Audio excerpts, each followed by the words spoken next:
What's freakier, being at the bottom of the ocean or being up in space? Up in space is more surreal.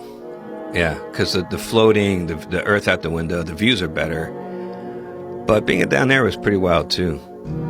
I remember once we were doing this experiment where I had my crewmate and I had an ultrasound. And we're doing this telemedicine experiment. So there were these docs in Houston looking at the screen, but there's a delay. And I'm supposed to find her kidney. And I'm like searching around for a kidney.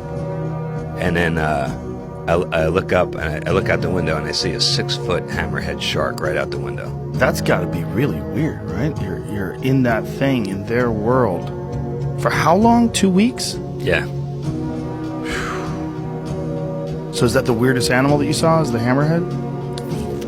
The scariest thing I saw was one night I was taking a dump. This is a true story. The way you do this, okay, number one, you just pee in the pool, okay? But if you have to go number two, you go into the pool, because you don't want a floater in your pool, right? That's, of course, like Caddyshack, you don't want that. Right. So what you do is you don't take a tank, you just take your mask and your fins. You go down. Naked? You can. We had a mixed gender crew, so I wore some trunks, but and then you just go down, and you have to swim. I don't know. It's like maybe 10, 15 feet. It's not that far. And there's what we call a gazebo, which is just a little dome that has air inside. Now you're out in the middle of the Atlantic Ocean, like with no tank, and you're 60 feet down. It's night. You can't see a thing.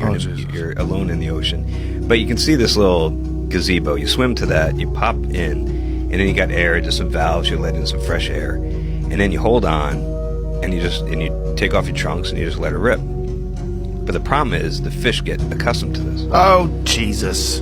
Yeah. So they go there knowing that you're going to poop. As soon as you drop in the water at night, it's like the dinner bell going off. And there's like school. Yeah. Because this is feeding time. Whoa. And so you feel them like pecking at the back door? The worst are the angelfish, because that shape, they can get like right up in there. Oh, it's like not cool. Boy. So you take your fin off and you're like whacking them. Oh,